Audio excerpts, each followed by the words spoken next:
Para sa mga hindi makaintindi, ang sabi, ikaw at ako lang.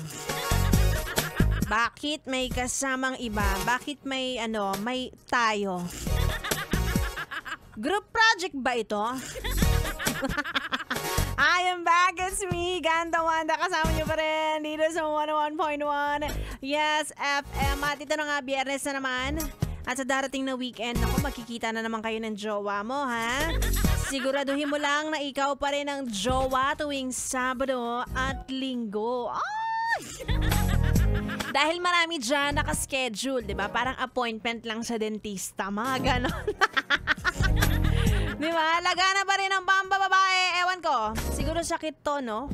Parang pansin ko maraming nahahawa. Oo, kahit marami nang napapahiya. Diba? May ilan na hindi nahuhuli dahil bukod sa disease ang pambababae, pwede rin itong talent. Ay, talentado ka pala eh. Napaka-talentado mo, ha? Diba? Meron naman din ilan na sila mismo ang nag-expose sa sarili nila. Hindi ko rin alam kung bakit. Pero ito na nga mga yes friend, dahil Biyernes ngayon, marami talaga no? Meron na naman tayong pagchichikahan para sa ating programang Chika ni Wanda. Eto na nga, alam mo ba?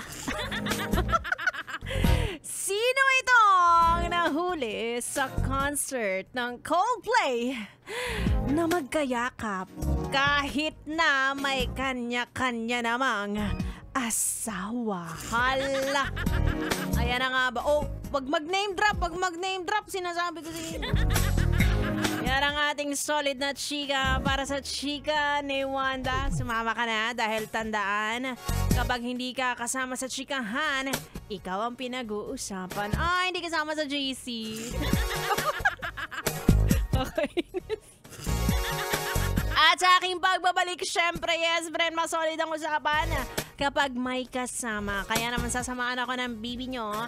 Bibi ko, bibi ng lahat ng tao, yes. B-boy, B-boy. Tuloy-tuloy ang ating tugtugan. Dito lang sa 101.1 Yes FM Solid.